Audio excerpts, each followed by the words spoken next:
I slept at 2 a.m. last night. Kasi, hinahanap ko yung yung tawag dito, sipag para mag-aral. Tinatamad talaga ako. I have 3 pending midterm exams this week. Tapos, yung midterms na yon, Crim, Consti, tsaka Statcon. Magkasunod na araw yung Crim tsaka Consti. So, I'll be on leave Monday. Parang meron na lang akong 9 leaves sa work. 9 ba? O 7? Parang I'm reserving the 9 remaining leaves para sa final exam.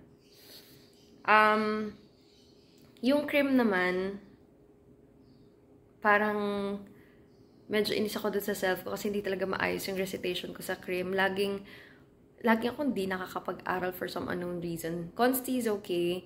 Statcon, okay yung prof namin. For Crim, yeah, kailangan magbawi for finals then for recitation. And sobrang sobrang tamad na tamad ako. Ang dami ring trabaho sa work, ganyan. So, yeah, sometimes if parang sobrang bored na ako or kailangan ko i-divert yung attention ko sa ibang bagay. Ang gagawin ko, mag-edit ako ng vlog ko para lang maging feel ko na productive ako for that day. So, I'll be staying here in Cavite until Monday. Pero hindi ko alam kung mag-leave ako or mag-half day ako ng Tuesday kasi baka hindi ko matapos yung Consti. And I want to have enough sleep, at least man lang 5 to 6 hours sana yung sleep ko on the day of the exam.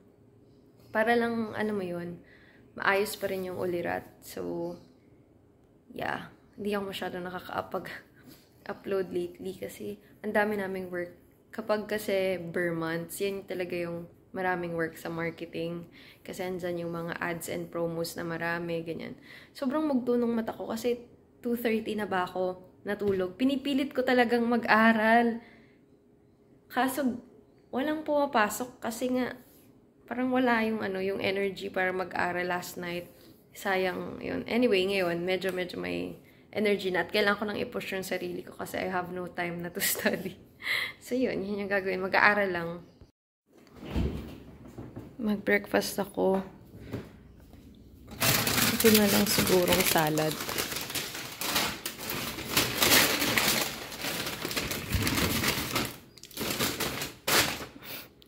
By the way, I'll just parang malabo yung yung cam ko. Hindi naman malala yung situation dito kasi 'di ba, I'm 15 minutes away from Tagaytay. So okay naman yung weather. Okay naman. Now pa lang ako mag-lunch. Oras na 3:18. Hindi ko alam anong kakainin ko. Hindi rin ako nakapagluto. Ubusin ko na siguro to. I don't know if madami pa to. Kaya pa. Anong kaya pa naman? Ubusin na natin. So, wala na rin tayong gatas.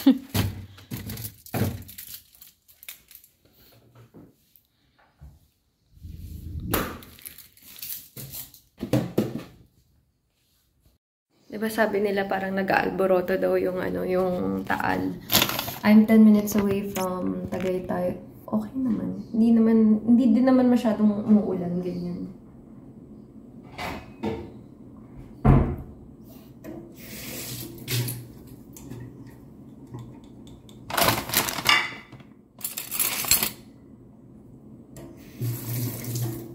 Ba't ganun yung amoy? Ba't ganun yung amoy nito?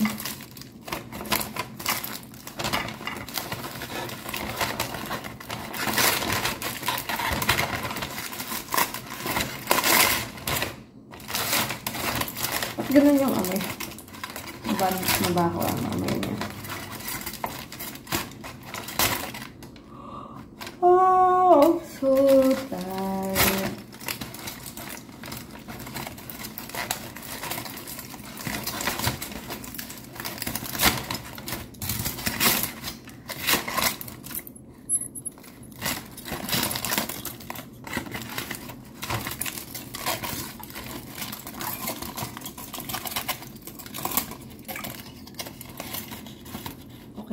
ito.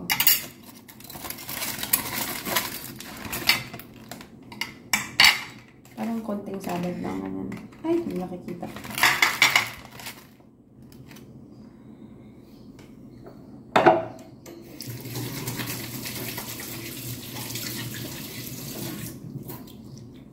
Okay na ba ito sa... Okay na ba ito? I'll throw this later.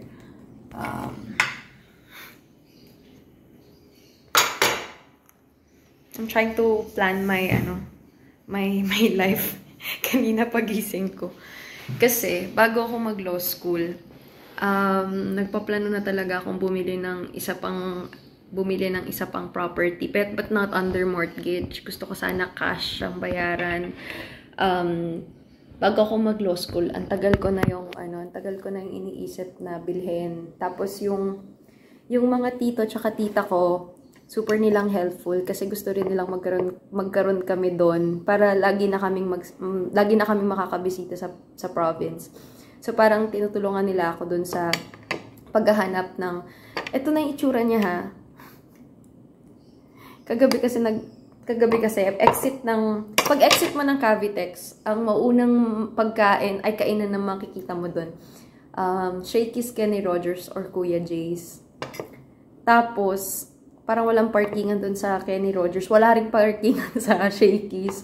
Pero mas konti yung tao sa Shakey's. Pero puno parking nila. Ang Shakey's na lang ako. So yun, going back na. Yung mga tita ko, tinutulungan nila ako nun makakuha ng property sa Pampanga or Bataan, ganyan. Tapos, nag-law school na ako. Hindi ko na siya nakasikaso. Wait lang ah.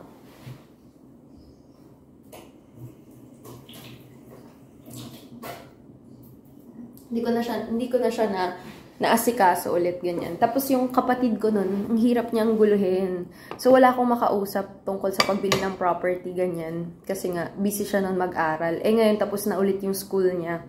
Wala na siyang inaaral. So parang nakakakuha na ulit kami ng clients.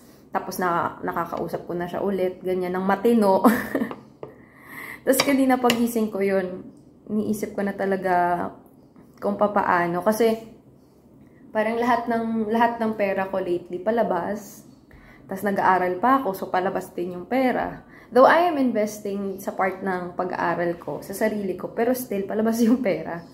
So before law school, yun yung iniisip ko sana na yung mini resort, kasi nga uso nga ngayon yung mga intimate events na within friends, parang mga team building, parang ganun yung yun yung sa mini resort. Tapos nag-visualize na ako noon, may pa-mood board na ako dun sa mini resort na yun before law school. Tapos parang dinivisualize ko lang kanina pagising ko. Parang bigla ko siyang naalala ulit, ganun. Ganun kasi ako kapag may mga dreams ako na medyo napapark, lagi ko pa rin siyang naiisip. Tapos naiisip ko, what if Antipolo na lang? Antipolo, pero kasi Pampanga tsaka Bataan, sure ako doon na mura yung makukuha ko. Kung magkapasok sa budget ko. Pero Antipolo baka medyo mahal, ganun. But yeah, it's a mini resort. Tapos ang pangalan niya, may pangalan na rin siya kasi nagawan ko na siya. Tapos yung, hindi ko pa siya nadi-discuss sa brother ko para mapagawa ng design. Pero yun yung naiisip ko para, but I'll still keep my job Parang, naging helper kasi ako sa work. Parang pag dadating ako sa company, 1 year lang ako, ganyan. Para tumaas yung value. Tapos, now na, ito na yung last company ko. Well, previous job ko, dapat yun na yung last company ko. Pero kasi binenta siya, tsaka nagka-pandemic. So, it's a crazy year for all of us na nasa corporate. Kung, di ba, sobrang uncertain during pandemic. So, yung company na before na napasukan ko, bibenta siya. Dapat sana yun na yung last company ko. Tapos, now, na nakalipat ako dito, magto 2 years na ako. Sabi ko, hindi ako alis kasi magpapa-tenured ako. Parang, in my CV, I want sana a position there na matagal, like 5 years, ganyan. 4 to 5 years yung parang peg ko na kailangan magstay ako dun sa company. So, kahit na gusto ko na talaga ding mag-resign. Parang hindi ko rin magawa cause I need that. Kasi syempre, yung fallback mo pa rin yung corporate work mo eh. 'Di ba? Kahit na I am pursuing my studies, gusto ko pa rin naman meron akong fallback, 'di ba? Importante pa rin 'yun eh. Parang hindi ko kayang iwan din yung work ko. Pero parang nag-iisip na rin ako ng alternative, which is yun nga, kaya nga parang gusto ko nang i-push yung pagkuha ng property para masimulan na yung mini resort. Para hindi siya hindi siya yung malaki na iniisip nyo ah.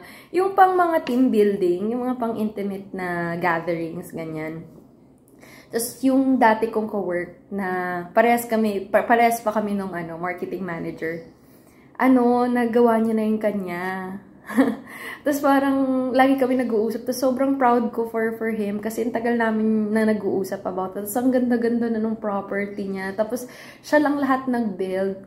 That time naman, naglipat ako ng bahay. Ito nga, yung bahay ko sa Cavite. Tapos nga, may plano nga ako mag-law school. So hindi ko talaga kayang sumabay sa kanya dun sa resort business niya. Sobrang ganda ng resort niya, promise. Wait. Hindi ko na kasi alam ano ba ang terminology dun. Basta anong tawag ko dun, mini resort kasi. Yung parang Bali homes na fields, ganyan. Tapos yung mga vloggers, fini-feature nila yon, yung mga maliliit na for intimate, kunya anniversary nyo, magbubuka kayo ng place. Yeah, yun ang iniisip ko para just in case hindi ko man kayanan yung pagsabayin yung law school at work. At least, yun na lang yung gagamitin. Kasi right now, parang lahat ng pera ko palabas. Good thing na lang din, yung brother ko tapos na siya sa inaaral niya. Nakakausap na. So, baka mapagawan ko na ng plan. So, yeah, thinking of getting one in Antipolo or Pampanga, Bataan. Pero parang yung puso ko talaga dati, Bataan, Pampanga talaga yung... Kasi syempre, doon na yung family namin eh. So, mas madaling kumuha ng property. Mas madaling tumawad, ganyan. Pero Antipolo naman, kasi ang layo na ng bahay ko sa Cavite. Imagine, para akong, Manila to Tagaytay. Kasi 10 minutes, pag nung binili ko to, yun lang ang laging sasabihin nung sales representative, malapit po kayo sa Tagaytay. Tapos, ako naman, pag tinatanong ko, hindi, sa Cavite ako nakatira. Pag lang iniisip ko, grabe, parang nag-uuwian ako lagi, nagtatagaytay ako. Kasi, malapit siya sa Tagaytay kasi gusto ko talaga probinsya. Now naman, parang gusto ko naman, dati gustong-gusto ko talaga Bataan. Kasi doon na yung family namin. Pero now, yung sunod na property na tinitignan ko na parang Antipolo na talaga. Parang in preparation, kung sakaling hindi ko kayanin yung load sa work para may option ako na try ko na lang mag-freelance tapos may business, ganyan. So, yun. Sana sa sem break may makita akong property na parang may connection ka. Importante kasi yun eh, minsan. So, kahit anong ginagawa mo, yung connection sa bagay, sa mga bagay-bagay. Alam naman ng tatay ko na yun yung plano ko. Pero magugulat lang yun kasi hindi na Bataan yung gusto ko kasi ang daming binigay na options ng mga tito-tita ko, ganyan, tinutulungan nila talaga ako. Pero ngayon parang naisip ko, parang gusto kong Antipolo na lang. Yeah, yung naisip ko. Because I'm already 27 years old. I'll be turning 28 this November. Tapos ang sabi ko sa sarili ko, I'll get married by 30. Dapat kasal na ako by 30. So parang sabi ko sa sarili ko, tama na rin siguro because I got my first property when I was 22. 22 years old ako eh. Imagine 5 years in the making kasi 'di ba, pre-selling. Kapag pre-selling, di mo naman agad makukuha yan eh. So, siguro time naman na rin na sigihan ko na yung goal ko na yun. So, I'll try to insert some photos here. Kasi parang ang goal ko dun, mini resort siya at first. Tapos, parang, I'll leave a space in front. Parang, I'll put up a cafe there. Hindi ako mahilig sa kape, ah. Pero parang, lalagyan ko ng mga 2 kape, ganyan. Pero smoothie na yung mga tas food, mga pasta, ganyan. Mga madaling kainin. Yeah, mayroon akong vision kung paano siya, kung paano siya iput. Tapos, di ko pa nachichika yung isa kong pinsan, pero nakita ko nag-post yung family nila ng opening nung cafe nila. Ang ganda-ganda. Tapos parang sa Cavite lang yun eh, kasi kaya ako kumuha ng Cavite kasi dito yung tita ko eh. So kapag may mga questions, pwede kang umano sa kanya, magtanong. Tapos yung tatay ko, nung hindi pa to gawa at walang pumupunta dito because it's pandemic, ang ginagawa niya, nakikitulog siya sa tita ko para lang ma-visit. So, sobrang layo nito eh. Sobrang layo nito eh. So, yun. Tapos nakita ko yung nila, cafe nila. Tapos parang, lalo akong na-hype na, shucks, gusto ko yun. Pero hindi coffee shop pa. Parang, kainan talaga siya. Kasi yung sa pinsan ko, yung binuksan nila, coffee shop talaga. Ang ganda talaga ng interiors. Kasi ang gaganda kaya ng mga coffee shops dito sa Cavite. Kahit na yung mga small time na coffee shop. Ang ganda! Basta iba yung feels. Kasi syempre parang probinsya, tas may ganun. Yung sa pinsan ko naman, super aesthetically pleasing yung yung coffee shop nila. Tas yun, nakita ko lang sa post, pero hindi ko pa nachichika kasi wala pa akong time and energy. Kasi dami kong inaaral pa, tsaka dami ko iniisip. So yun. Sana sa sem break, makahanap ako ng property na may connection ako dun. Basta kailangan parang makakonect ka, ganyan. So, yun. Yun lang naman ang aking update. And medyo excited ako dun. Pero yun na, matagal yun. Like, itong ang bahay, matagal nga rin ito. Hindi ko nakakalain na, ayan, dito na ako. Kalipat na ako. Yeah, next year, 1 year na akong nakabukod. Happy naman. Happy naman. Happy din naman ako na nakapag-law school ako. And, yeah, pag magugulat ka na lang, naka-5th year na ako sa law school. Ganun lagi ko iniisip eh. Sayang yung oras. Sayang yung oras. Kaya parang pag iniisip ko, ay, may kailangan akong gawin na, gagawin ko na, ganyan. So, yun. Sobrang excited ko na rin. Well, yung binubuo ko siya last year, excited na ako. Tapos, sinend ko sa friend ko, sa isa kong friend, uy, tingnan mo. Sabi niya, wow! Ganyan, ganyan. Kasi, syempre, marketing ako. Ang dami kong apps na alam sa mga designs, ganyan. Tapos parang, nagtitingin-tingin ako. Tapos parang, yun talaga yung perfect. Pati yung cup ng coffee. Pati yung logo. Lahat na sa isip ko na siya. Sobrang excited na nga ako isipin siya eh. Though, siguro kung hindi ako nag-law school, baka nabili ko na siya. Tapos, baka by next year sinisimulan na yung... Kasi lagi kami nagpapagawa ng bahay, ganyan. Dapat laging summer. Pero kung pag magbubuhos kayo sa bahay, dapat tag-ulan, mas maganda. Mas matibay yung bahay, sabi ng brother ko. So yun, baka pa-designan ko na siya sa brother ko para tuloy-tuloy na. And super happy din kasi marami kaming clients na nag-i-inquire lately. So yun, small lang naman yung namin, yung hinahandle na construction ng brother ko. Pero, it's a good training. It's a good training din. Kasi, syempre, marami ring kailangan mong matutunan kapag gusto mo ng construction, ganyan.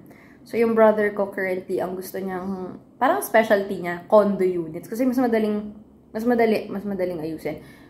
Ang mahirap lang, halos lahat ng clients namin, residential, tapos Cavite, Bulacan, ganun yung mga area. Ang hirap. Kasi, yung pagod mo, may kita ka naman. For sure, may kita ka naman. Pero yung pagod mo pa rin sa pag-visit ng site, mahirap pa din. Tapos, ang tawag dito? Yung una ko siyang dinidiscuss sa tatay ko. Natutuwa siya dun sa vision. Tapos, parang, ang tanong ko agad, paano ba ginagawa yung swimming pool? Tapos pinagtawanan lang nila akong dalawa ng kapatid ko. Sabi ko, malay ko ba dyan? Parang sabi niya, madali na lang daw yun. Ayun. Kagabi yun yung iniisip ko kasi di talaga ako makapag-aral eh. Hindi ko alam, hindi talaga pumapasok yung mga ideas eh. Ang iniisip ko talaga, yung plans ko, ganyan. Tapos parang, ang dami ko ring clients na tawag sa akin na kailangan ko i-meet, hindi ko na magawa. Nakakahiya kasi dinadahilan ko lagi yung yung school ko. Yun naman din talaga yung rason. But yeah, syempre priority ko pa rin talaga yung school ko kasi wala na ako ibang goal in life eh. Yun na lang yung natitira kong goal eh. Parang I feel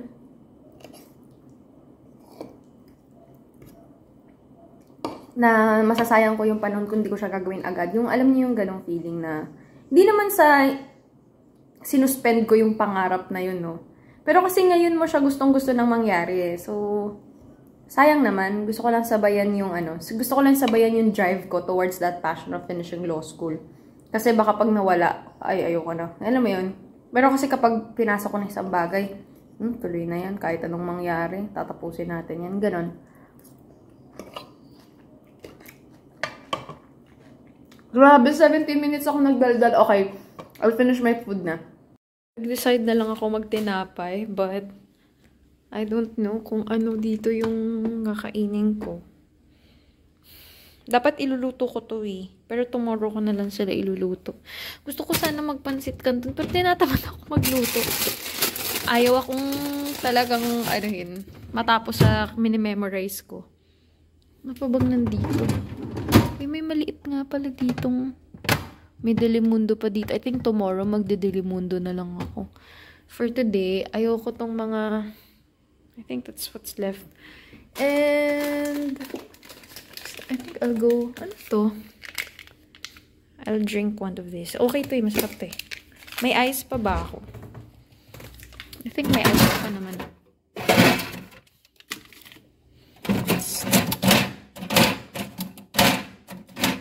Ano bang ice? Anyway, I'll drink this. Tapos, meron ditong sarap to eh. Itong Master Sardines na to. I think I'll go for this one na. Tapos, itong energy multiplier kasi overnight, walang tulugan tayo today. Ito siya. Kasi masarap to, promise. Sobra. Masarap to. Binigay ito ng friend ko. Tapos natikman ko siya. Konti lang yung nilagay ko. Tapos ito yung sandwich na ginawa ko. Masarap to, promise. At feel ko na, may isa pa ako for tomorrow pag nag-review ako for Consti. So, ayan ang ating dinner. Baba tayo para magkape. Mag-11 na. Hindi ako talaga nagkakape. Pero magkakape tayo.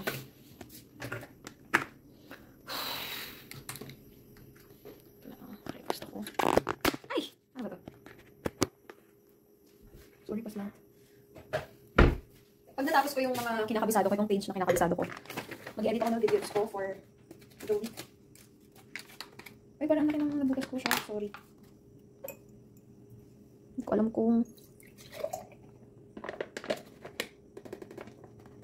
ano namang tapon.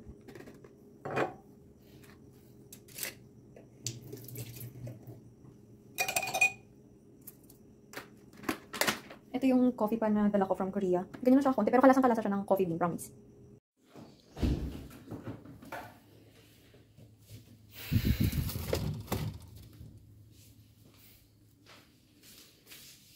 Tuto lang ako ng quick breakfast. Siguro yan na lang. 1 egg siguro.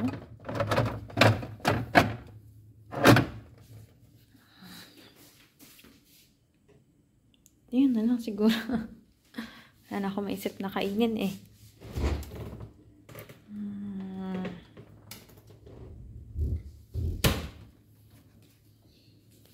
Yan na lang.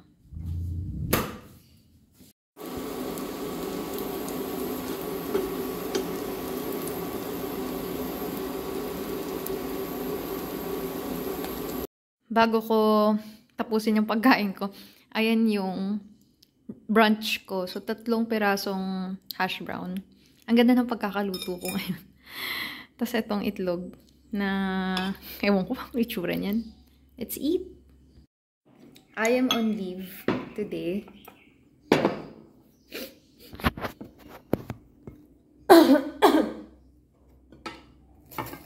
Ang crunchy naman.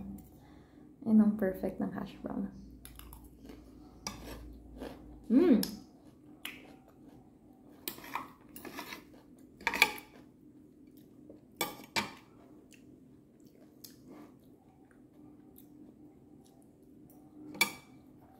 Alas stress na ako natulog kagabi.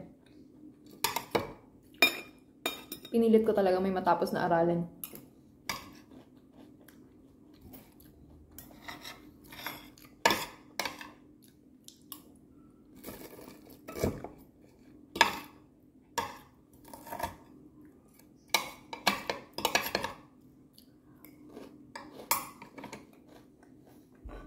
Chocolate drink lang ako, wait.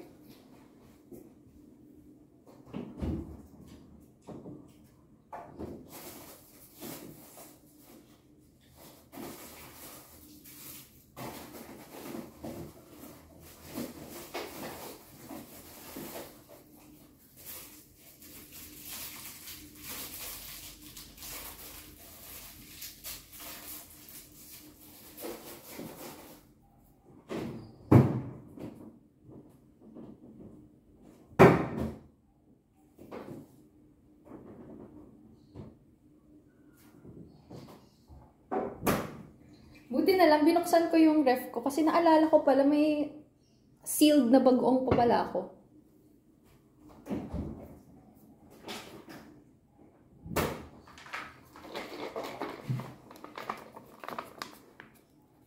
Parang wala nang laman yung ref ko. Parang wala na siyang laman. Pag after ng midterms ko, mag-grocery na talaga ako.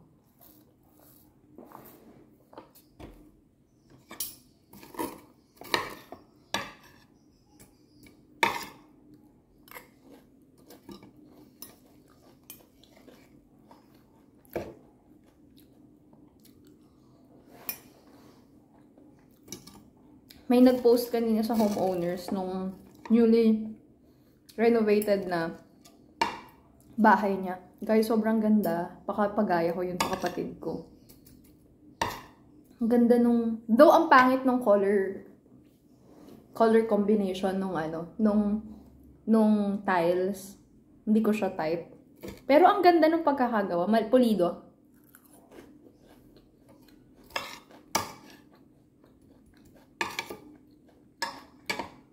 Nung lumipat kasi ako dito,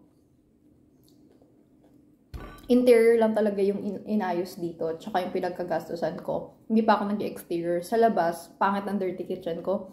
Kasi pag umuulan ng malakas, since it's open, lahat ng dumi, talagang pumapasok. Sayang yung, parang buti na lang may cabinet ako doon na maliit.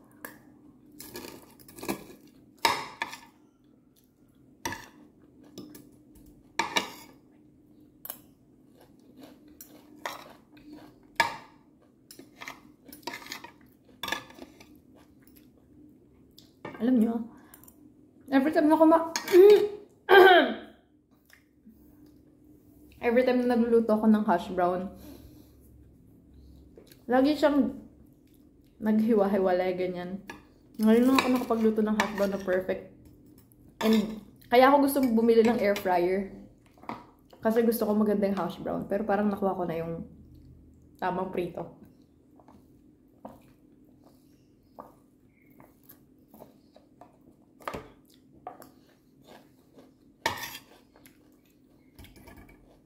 Parang busog na ako.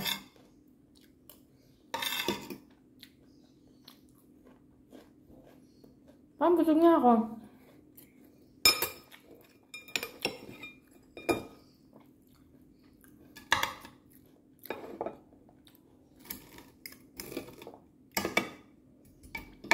I'll just finish my food. Medyo busog na ako. Hindi ko na siya mauubos. Tira ko na lang siya for later.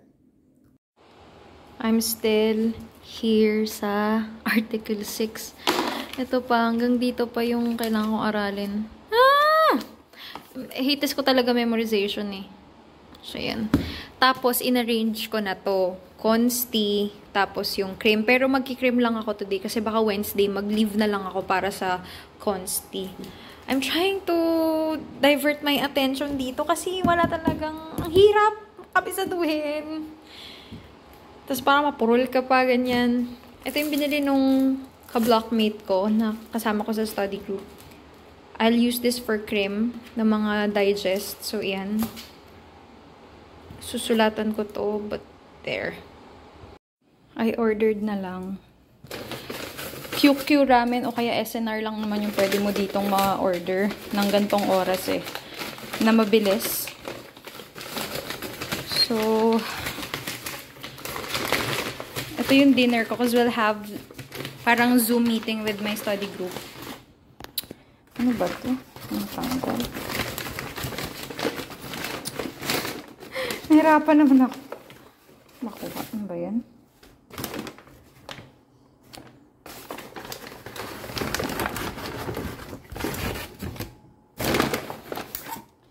Tapos itong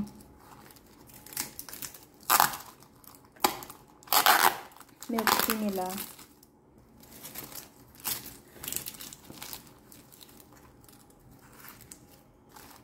So, paano ka tatanggalin? Alam, may pearls ba to? O wala? Nasa yun? I'll eat muna. Naluloka na ako sa inaaral ko. Oh, mababaliw na talaga ako. Oh my God. I'll eat muna. I think I'll be ending the vlog here. Naayos ko na yung mga gamit ko. All cleared. Naayos ko na rin yung bed ko. But I'll be back this week kasi may branch opening kami sa may Kawit sa office. So, paluwas na ako ng Manila. Thank you guys for watching the video. Please don't forget to like and subscribe. Bye! Good luck sa aking exam, by the way. Bye!